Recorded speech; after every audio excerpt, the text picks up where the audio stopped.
Hello bankers, नमस्कार। आप सभी का स्वागत है और हम आपके साथ जुड़ चुके हैं CAIB नवंबर 2024 की तैयारी के लिए। आपके लिए आज की क्लास में हम लेके आए हैं इंपॉर्टेंट केस स्टडी जो कि सिमुलेशन के ऊपर बेस्ड है। तो आज की क्लास हम लोग स्टार्ट करेंगे दोस्तों। ये हमारा टेलीग्राम है, इसको आप सभी लोग ज्वाइन कर सकते हैं हमारे साथ दोस्तों। और यहां पर आपके सभी डाउट्स के आंसर जो कि ABM एडवांस बैंक मैनेजमेंट की रिगार्डिंग है वो हम आपको प्रोवाइड करते हैं। ठीक है दोस्तों, सो आप जुड़ सकते हैं। अब देखिए, आज की जो हमारी क्लास है वो ABM केस स्टडी हम लोग डिस्कस करेंगे। और कौन सी केस स्टडी सॉल्व करेंगे?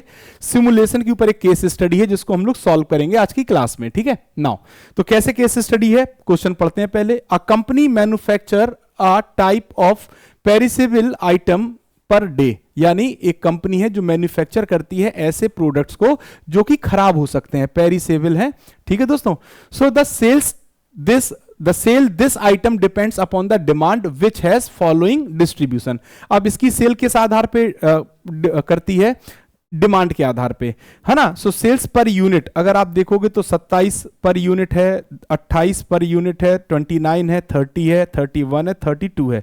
और इसकी जो प्रोबेबिलिटी दी गई है वो 0.10 दी गई है, 0.15 दी गई है, 0.20 दी गई है, 0.35 दी गई है, 0.15 दी गई है और 0.05 ये प्रोबेबिलिटी दी गई है। ठीक, तो जब भी हम सिमुलेशन का क्वेश्चन सॉल्व करते हैं हमें कुछ चीजों को याद रखना होता है। अगर हमें टेबल नहीं भी दी है तो हम टेबल बना लेते हैं, कोई बहुत बड़ी बात नहीं है। ठीक है, अब देखो, अगर हमें क्या दिया गया है, हमें सेल्स दी गई है, यहां पे क्या दी गई है? सेल्स दी गई है। साथ ही साथ हमें प्रोबेबिलिटी दी गई है। क्या दी गई है? प्रोबेबिलिटी। अगर प्रोबेबिलिटी नहीं दी गई होती तो हम प्रोबेबिलिटी फाइंड कर लेते फ्रीक्वेंसी से या जो भी दिया रहता। इसके बाद हमें कुमुलेटिव प्रोबेबिलिटी निकालनी है और इसके आधार पे हम निकालेंगे रैंडम इंटरवल। क्या निकालेंगे दोस्तों? Random interval. क्या निकालेंगे? रैंडम इंटरवल निकालेंगे। ठीक है, इंटरवल निकालेंगे। तो ये हमें टेबल में सबसे पहले फाइंड करना है, फिर हम क्वेश्चंस देखेंगे क्या क्या क्वेश्चन हमारे दिए गए हैं और क्या क्या हमें सॉल्यूशन करना है। तो सबसे पहले अगर हम टेबल बनाते हैं दोस्तों, क्या बनाते हैं? टेबल बना लेते हैं सबसे पहले। चलिए, टेबल तो मैंने बनाई भी है। अगर हम देखें तो अभी क्वेश्चन पूरा नहीं हुआ है, तो ये हमें एक टेबल दी गई है। 27 के लिए प्रोबेबिलिटी 1 0 है, 28 के लिए प्रोबेबिलिटी 1 5 है, 29 के लिए प्रोबेबिलिटी 2.0 है, 30 के लिए 3.35 है, 31 के लिए 0.15 है और 32 के लिए 0.05 है। अब क्वेश्चन में कहा गया है कि production cost and sales price is 40 and 50। अब अगर आपकी प्रोडक्शन जो कॉस्ट है अगर वो आपकी 40 रुपीज है, क्या है? 40 रुपीज। और आपका जो सेल्स प्राइस है क्या है दोस्तों? सेल्स प्राइस अगर आप देखोगे तो सेल्स प्राइस आपका अगर ₹50 है, क्या है? 50। तो यहां पे अगर आप प्रॉफिट निकालना चाहो तो निकाल सकते हैं। एक यूनिट पे जो आपका प्रॉफिट होगा वो कितना होगा? 10 रुपए। कितना हो जाएगा दोस्तों? 10 रुपए आपका एक यूनिट पे क्या हो जाएगा? प्रॉफिट। यहां तक इस क्वेश्चन से हमें इतना पॉइंट मिल गया। A simulation is developed by using random number two generate a demand for next 20 days. ठीक है, using the following random number. आपको रैंडम नंबर दिए रहेंगे, 10 दिन के रैंडम नंबर दिए गए हैं। 10 98 65 99 95 01 79 11 16 20। अब इन रैंडम नंबर का हम यूज कहां करेंगे? अपनी टेबल बनाने के बाद। जब हम रैंडम इंटरवल बना लेंगे उसके बाद हम इन रैंडम जो नंबर्स हमें दिए गए इसका हम यूज करेंगे। तो हमें सबसे पहले क्या बनानी है? क्वेश्चन हमने समझ लिया, फिर से समझ लीजिए क्वेश्चन क्या कहता है। क्वेश्चन में कह रहा है कि कंपनी है जो मैन्युफैक्चर करती है पेरिसेबल आइटम्स को पर डे। ठीक है दोस्तों, और the sale this item depends upon the demand which has followed distribution. अब ये डिमांड दी गई है, 27% की डिमांड की प्रोबेबिलिटी 10 है, 28 की डिमांड की प्रोबेबिलिटी 0.15 है, 29 की डिमांड 0.20 है, 30 की डिमांड 0.35 है, 31 की 0.15 है और 32 की डिमांड 0.05 है। अब इन्होंने क्या कहा कि अगर एक यूनिट 40 रुपए की बनती है और 50 रुपए की बेची जाती है तो एक यूनिट पे जो प्रॉफिट है वो हमारा 10 रुपए है। ठीक है, फिर इन्होंने कहा कि सिमुलेशन को हमें डेवलप करना है अगले 20 दिनों के लिए और हमें रैंडम नंबर जो है वो दिए गए हैं, रैंडम नंबर दिए गए हैं, है ना। Using the following random numbers calculate total profit and loss of the company next 10 days. तो ये रैंडम नंबर हमें दिए गए हैं। अब हम इस टेबल से क्या बनाएंगे? अपनी टेबल बनाएंगे जो हमें सॉल्व करनी है। ये टेबल हमें गिवन है और ये टेबल हमें बनानी है। कैसे बनाएंगे मैं बना देता हूं साइड में, जिससे कि आपको कोई भी असुविधा ना हो। ठीक है, देखिए सबसे पहले हमें क्या दिया गया है दोस्तों? हमें दी गई है सेल। हमें सेल्स दी गई है। अगर हमें सेल्स दी गई तो कितनी दी गई है? 27 दी गई है, 28 दी गई है, 29 दी गई है, 30 दी गई है, 31 दी गई है और 32 दी गई है। और इसकी प्रोबेबिलिटी 0.10, 0.15, फिर पॉइंट हमें कितनी दी गई है? 20, फिर हमें 0.35 दी गई है, पॉइंट हमें 15 दी गई है, 0.05 ये हमें गिवन है, ठीक है दोस्तों, प्रोबेबिलिटी। अब हमें कुमुलेटिव प्रोबेबिलिटी निकालनी है, तो हम क्या करेंगे, जोड़ेंगे। सबसे पहले 0.10 का 0.10 रहेगा, 0.15 इसमें ऐड करेंगे तो हमारा 0.25 हो जाएगा। फिर हम पॉइंट क्या जोड़ेंगे, 20 जोड़ेंगे तो हमें क्या मिल जाएगा, 0.45 मिल जाएगा। फिर अगर हम 0.45 में 0.35 जोड़ेंगे तो 0.80 मिल जाएगा। 0.80 में 0.15 जोड़ेंगे तो 0.95 मिल जाएगा, और 0.95 में 0.05 जोड़ेंगे तो हमें 1.0। तो हमारा जो कुमुलेटिव फ्रीक्वेंसी है वो लास्ट, कुमुलेटिव प्रोबेबिलिटी या कुमुलेटिव फ्रीक्वेंसी वो लास्ट में हमें 1 मिलेगी, ठीक है दोस्तों। अब हमें रैंडम नंबर निकालना है, रैंडम नंबर इंटरवल, क्या निकालना है, इंटरवल निकालना है, ठीक। अब हम लोग इंटरवल निकालते हैं, क्या निकालते हैं, जैसे अगर 0.10 कुमुलेटिव फ्रीक्वेंसी है तो इसका इंटरवल हो गया 0 से 9। अगला क्या हो जाएगा, 10 से लेके 24, और फिर अगला कितना हो जाएगा, 25 से लेके 79, और फिर अगला हो जाएगा 80 से लेके 94, अगला क्या हो जाएगा 95 से लेके 99, ये हमारा इंटरवल हो गया, ठीक है। अब इस आधार पे, अब इस टेबल को हम यूज करेंगे, यही टेबल हमारी बन गई, ठीक है। अब इस टेबल का हम यूज करेंगे रैंडम नंबर के साथ, कैसे कि अब हमें जो रैंडम नंबर दिए गए, जैसे मान लो पहला रैंडम नंबर 10 है, तो ये 10 किस में पाएगा जाएगा, इस वाले में। तो यहां पे हमारी सेल कितनी आ जाएगी, 28, कितनी आ जाएगी, सेल्स 28। अब अगला हमारा यहां पे सेल कितनी हुई, 28 हो गई, ठीक है। अगला 98 हमारा रैंडम नंबर है और 98 यहां पाया जाएगा, तो हमारी सेल हो जाएगी 32, कितनी हो जाएगी दोस्तों, 32। 65 हमारा अगला रैंडम नंबर है, 65 हमारा इसमें पड़ेगा तो हमारी सेल क्या हो जाएगी, 30, क्या हो जाएगी, 65 के लिए हमारी सेल हो जाएगी 30। तो हमें ऐसे रैंडम नंबर का यूज करना है और हमें अपनी वैल्यूज को लिख लेना है। 95 की जो हमारी वैल्यू होगी वो कितनी हो जाएगी दोस्तों, 32 ही हो जाएगी। 01 की वैल्यू हो जाएगी 27, फिर 79 की वैल्यू हमारी कितनी हो जाएगी दोस्तों, 79 की वैल्यू हो जाएगी 30, फिर 11 की वैल्यू हमारी हो जाएगी कितनी, 28, और फिर 16 की वैल्यू कितनी हो जाएगी दोस्तों, 16 की वैल्यू भी 28 हो जाएगी, और फिर हमारी 20 की वैल्यू भी कितनी हो जाएगी, 28। ये हमें वैल्यू मिल गई, ठीक है, डन। अब हमारा पहला क्वेश्चन आपके सामने, पहला क्वेश्चन आएगा। ये सब की मैंने वैल्यूज जो निकाली हैं, जो यहाँ पे ये वैल्यूज निकाली हैं, यही वैल्यू की मैंने क्या बना दी है, टेबल। 10 के लिए 28 है, 98 के लिए 32, 65 के लिए 30, 99 के लिए 32, 95 के लिए 32, 1 के लिए 27, 79 के लिए 30, 11 के लिए 28, 16 के लिए 28 और 20 के लिए 28। तो ये हमारी रैंडम नंबर के आधार पे हमने सेल्स निकाल ली है, ठीक है। अब हम क्या करेंगे दोस्तों, कुछ नहीं, बिल्कुल सिंपल है। अब हमारा क्वेश्चन स्टार्ट हो जाएगा। पहला क्वेश्चन आपके सामने ये रहा, calculate total profit loss of the company in next 10 days. अगले 10 दिन में कितना प्रॉफिट कितना लॉस होगा ये कंपनी को बताना है, ठीक है। तो अगर आपको अगले 10 दिन में प्रॉफिट एंड लॉस कैलकुलेट करना है तो आप कैसे कैलकुलेट करोगे अगले 10 दिन का। तो सबसे पहले आप अगले दिन, अगले जो भी कितनी यूनिट आपने सेल करी, पहले आपको ये पता होना चाहिए अगले 10 दिन में। अगर ये आपको पता चल गया, पहला पार्ट आप सॉल्व करोगे, how many units, how many units, how many units आपने कितनी यूनिट्स अगले 10 दिन में 10 डेज में सेल करी, 10 डेज में सेल करी, वो आपको पता होना चाहिए। फिर जो भी सेल यूनिट्स आएंगी आपकी, जो भी यूनिट्स आएंगी जितनी भी आपने सेल की होंगी, उसमें आप 10 का गुणा कर दोगे। कितने का, 10 का गुणा कर दो, क्योंकि एक यूनिट पे प्रॉफिट 10 रुपए है, तो आपको यहाँ पे प्रॉफिट एंड लॉस निकालना है, तो 10 का गुणा करके आप निकाल लोगे, ठीक है। तो ये 2 स्टेप में आपका क्वेश्चन क्या हो जाएगा, सॉल्व हो जाएगा। चलिए करते हैं सॉल्व, कैसे करते हैं। सबसे पहले हमें ये दिए गए हैं रैंडम नंबर और ये दी गई है सेल। एक यूनिट पे हमारा प्रॉफिट कितना है दोस्तों, 10 रुपए, कितना है, 10 रुपए, ठीक। अब देखो टोटल सेल कितनी हुई है, 28, 32, 30, 32, 32, 27, 30, 28, 28 और 28। तो अगर आप इन सबको जोड़ोगे तो जो टोटल सेल आपकी आएगी कितनी आएगी, जो टोटल सेल आपकी आएगी 295 आ जाएगी। ये टोटल सेल जो आपकी टोटल सेल होगी, टोटल जो सेल होगी रैंडम नंबर के आधार पे वो 295 आ जाएगी। अब टोटल अगर 295 यूनिट सेल हुई हैं तो 10 रुपए के हिसाब से प्रॉफिट हुआ है, तो आपका कितना हो जाएगा, 2950। ये आपका क्या हो जाएगा, टोटल प्रॉफिट। ये टोटल प्रॉफिट हो जाएगा टोटल सेल पे। पहला क्वेश्चन आपका सॉल्व हो गया। यहां पे कोई डाउट है क्या, पहला कोई डाउट है? तो total unit sold in next 10 days, आपकी यही यूनिट तो 10 डेज में सोल्ड हुई है, तो टोटल यूनिट आई है 295 और 295 आई है, तो एक यूनिट पे 10 रुपए का प्रॉफिट है, तो 10 का हमने गुणा कर दिया, टोटल हमें मिल गया 2950 रुपीज हमारा प्रॉफिट नेक्स्ट 10 डेज का। समझ में आया ये क्वेश्चन, यहां पे कोई डाउट नहीं है। अगला क्वेश्चन हमारा क्या कहता है, mean number of product sold in last 10 days. अब देखो अभी आपने निकाला था जो टोटल, अगर आपने टोटल जो सेल आपने निकाली है 10 डेज की, 10 डेज की टोटल सेल आपने निकाली है, कितनी निकाली है टोटल सेल 10 डेज की। आपके लिए क्या था, वो सीरीज हमें याद रखनी पड़ेगी, फिर से थोड़ा सा बैक आना पड़ेगा तो हमें समझ में आ जाएगा। 28, 32, 30, 28, 32 और 30, ठीक है, ये 3 दिन का हो गया। अब अगला 3 दिन क्या है, 32, 32, 27, 32, 32, 27, ठीक है।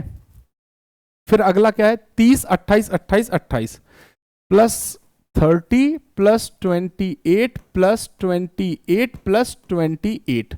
अब इसको जब हम जोड़ेंगे तो हमें मिलेगा 295 टोटल, ये टोटल हमारी सेल है, ठीक है, टोटल सेल है। अब हमें क्या निकालना है, मीन, क्या निकालना है, मीन। तो आप क्या करोगे, 295 को 10 से क्या दे दोगे, भाग, तो आपको मिल जाएगा 29.5।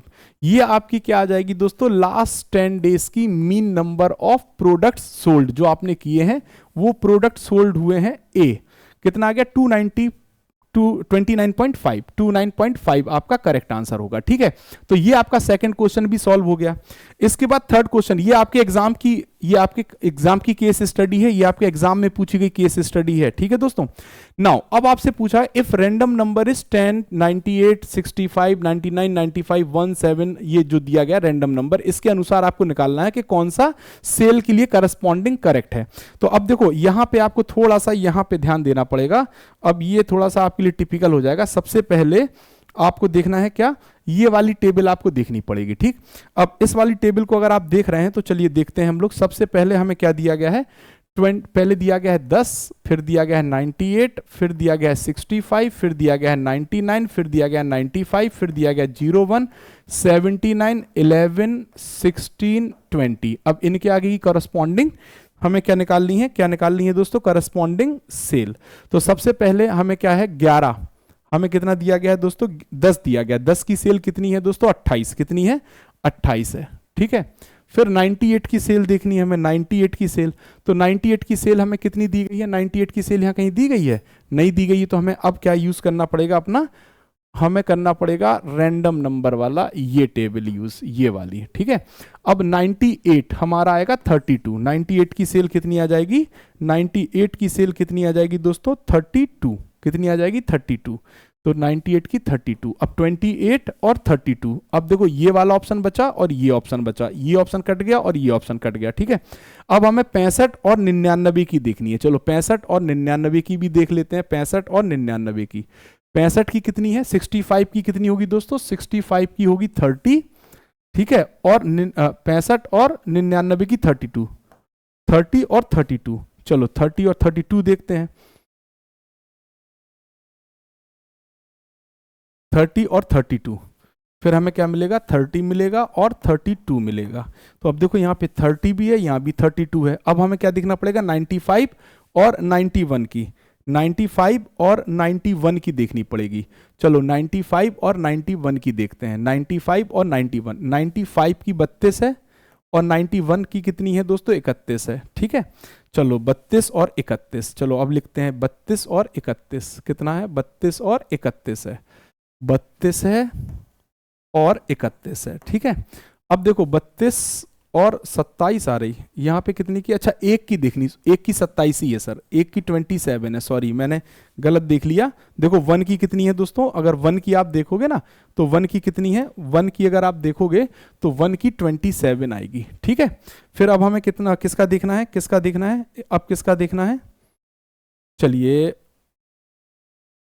अब हमें देखना है 79 और 11 की, 79 और 11 की देखनी। 79 की क्या होगी, 79 की है 30 और 11 की कितनी होगी दोस्तों, 28, 30 और 28, चलो 30 एंड 28 देखते हैं।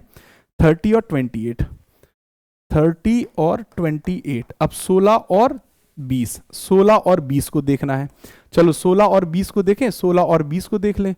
16 के लिए 28 है, 16 के लिए क्या है दोस्तों 28 है, और 20 के लिए क्या है, 16 के लिए तो 28 और 20 के लिए क्या है 20, 16 के लिए भी 28 और 20 के लिए भी 28 है। चलो आपका बन गया, आपका ये क्वेश्चन कंप्लीट हो गया। 28 और 28, ठीक है। चलो अब देखो यहां पे मिलाते हैं, यहां तक तो मिला ही लिया था, अब क्या हो गया 27 के बाद 30, 28, 28, 28। अब देखो यहाँ 27, 27 है, ये भी गलत हो गया, आपका B is the correct answer. तो ये क्वेश्चन अगर आपको आ जाए रैंडम नंबर दिया हो तो हमें उसी टेबल को देखना है और सॉल्व करना है। कैसे करना है कि अगर हमें यहाँ पे दी गई है रैंडम, अब इस वाले में से नहीं निकलेगा सभी आंसर, देखो 11 का मिल गया, 16 का मिल गया, 20 का मिल गया, 11, 16, 20 क्या है, तीनों 28 हैं, ठीक। तो आप यहां से भी देख सकते थे यहाँ, लेकिन यहां से फंस जाता। फिर आपको क्या देखना है, शुरुआत में आप देख लो किसका, 10 और 98 का, 10 का और 98 का, 28 और 32, 28 और 32 हो गया, ठीक है। फिर आप किसका देखोगे दोस्तों, 95, 01, 95 का यहाँ पे दिया गया है 32 और 01 का दिया गया 27, यानी 30 और 32। फिर किसका देखना है, 79 और 11, 79 का है 30 और 11 का 28, 30 और 28, ठीक। तो आपका आंसर क्या हो गया, बी। यहां पे भी कोई डाउट आपको नहीं होना चाहिए, इजीली आपने सॉल्व कर लिया ये क्वेश्चन भी, ठीक है। अब आ जाते हैं क्वेश्चन नंबर 4 पे। किस पे आ जाते हैं, question number 4। Question number 4, if are random number is 79, अगर आप रैंडम नंबर क्या लेते हैं, अगर आप रैंडम नंबर 79 ले लेते हैं, ठीक है। तो अब इनका कहना क्या है कि 79 अगर आपने रैंडम नंबर लिया है, is selected and number of product ordered is taken based demand for previous day profit। अब 79 के जो previous day का profit है वो 01 है, ठीक है। जो previous day की जो डिमांड है वो 1 के हिसाब से आएगी और टोटल डिमांड 1 की क्या है, 27 है। तो आपका आंसर क्या हो जाएगा, 10 रुपए का प्रॉफिट हो रहा है। तो टोटल आपने कितनी यूनिट पे 27 यूनिट पे कितना प्रॉफिट कमाया, 270 रुपए। समझ में आया, नहीं आया, फिर से समझ लो कि आपको ये दिए गए हैं रैंडम नंबर, ठीक है दोस्तों, ये 01 है, ठीक, ये 01 है। इन्होंने कहा कि अगर आप 79 को सिलेक्ट करते हो, मैंने 79 को सिलेक्ट कर लिया। अब इन्होंने कहा कि order is taken based demand for previous day profit. अब इनके एक दिन पहले का प्रॉफिट बताना है, तो जिस दिन एक रैंडम नंबर है उस दिन टोटल हमने 27 यूनिट सेल किए हैं। कितनी यूनिट सेल किए हैं, 27। अब एक यूनिट पे अगर आप कितना प्रॉफिट कमा रहे हैं, 10 रुपए, कितना कमा रहे हैं, 10 रुपए, तो 27 यूनिट पे आप कितना प्रॉफिट कमाओगे, 27 यूनिट पे आप 10 गुणे 27 प्रॉफिट कमाओगे, यानी टोटल 270 रुपए का आप क्या कमाओगे, प्रॉफिट। तो आपका जो आंसर हो जाएगा वो ए हो जाएगा 270 रुपीज, ठीक है, डन। ये क्वेश्चन भी आपका जून का क्वेश्चन है और ये आपका सॉल्व हो गया। लास्ट क्वेश्चन है ये, if the random number is 99 is selected and the number of product order is taken as the mean of the number of the product sold in last 10 days, then what is the profit। अब आपको बताना है कि profit क्या होगा, ठीक है। तो अब देखो इनका कहना क्या है, पहले क्वेश्चन समझ लो। इनका कहना है, ये क्वेश्चन की यही सीरीज ले लेते हैं। इनका कहना है कि अगर मैं 99 को क्या देता हूं, मीन है, ये मेरा क्या है, मीन है, ठीक। तो अब 99 के हिसाब से अगर आप देखोगे तो कितनी आपने 99 वाले में कितनी यूनिट सेल की है, 99 वाले में आपने 32 यूनिट सेल की हैं। कितनी की है, 32 यूनिट सेल की हैं। कितनी यूनिट सेल की है, 32। अब अगर आपने 32 यूनिट सेल की है, 99 को अगर आप मीन मान लेते हैं और इस दिन अगर आप देखोगे 32 यूनिट्स को आपने क्या किया है, सेल किया है। तो अब 32 यूनिट के हिसाब से अगर आप प्रॉफिट निकालोगे तो आपका जो प्रॉफिट होगा वो कितना आएगा, 320 रुपए आपका प्रॉफिट आ जाएगा। 10 का गुणा सीधे करोगे, आंसर 320 आ जाएगा। यही पूछा गया था। If the random number 99 is selected, तो 99 को हमने सिलेक्ट कर लिया, and the number of product order is taken as the mean of number of product sold in last 10 days, then profit is 320। तो आपका आंसर क्या हो गया, 320 इज द करेक्ट आंसर, ठीक है। तो ये आपकी एक केस स्टडी थी जो कि सिमुलेशन के ऊपर बेस्ड आई थी दोस्तों, और इसे हम लोगों ने आज सॉल्व कर लिया, जिससे कि आगे हमें अगर ऐसी कोई केस स्टडी आती है तो बस याद रखिएगा, सिमुलेशन में जब भी आप सॉल्व करोगे, सिमुलेशन में जब भी आप सॉल्व करोगे, सिमुलेशन में आपको टेबल बनानी है, बस इतना याद रखिएगा। पहला जो पार्ट आपको सेट करना है वो क्या सेट करना है, सबसे पहले आपको अगर डेज दिया गया है, ठीक, सेल दी गई है, तो आप पहले प्रोबेबिलिटी निकालोगे, फिर क्यूमुलेटिव प्रोबेबिलिटी निकालोगे, और क्यूमुलेटिव प्रोबेबिलिटी से आप रैंडम इंटरवल निकालोगे, ठीक। जैसे ही रैंडम इंटरवल आपका निकल गया, देन आप उसके अकॉर्डिंग अगर डे पूछेगा तो डे सॉल्व कर दोगे, उसके अकॉर्डिंग अगर सेल पूछेगा तो सेल आप सिलेक्ट कर लोगे, और फिर आप जैसा लिखा है वैसे ही वैसे सॉल्व करते जाओगे और आपका आंसर आना शुरू हो जाएगा। तो ये आपके लिए एक आसान सी केस स्टडी थी जो परीक्षा में पूछी गई थी, बट कुछ लोग नहीं कर पाए थे, और जब नहीं कर पाए तो वहां पे उनको समस्या का सामना करना पड़ा, बट इजी थी। 3 से 4 मिनट में आपकी केस स्टडी सॉल्व हो जाती है। अगर आपको किसी को समझाना ना हो, खुद ही सॉल्व करना है 3 से 4 मिनट। तो आज की क्लास में बस यही केस स्टडी थी। Thank you very much. So enjoy करिए, हैप्पी दिवाली, और पढ़ते भी रहिए क्योंकि अब आपका एग्जाम बहुत क्लोज है, 24 नवंबर। सो दिमाग में बनाए रहिए डेट और तैयारी उस हिसाब से करते रहिए। Thank you very much.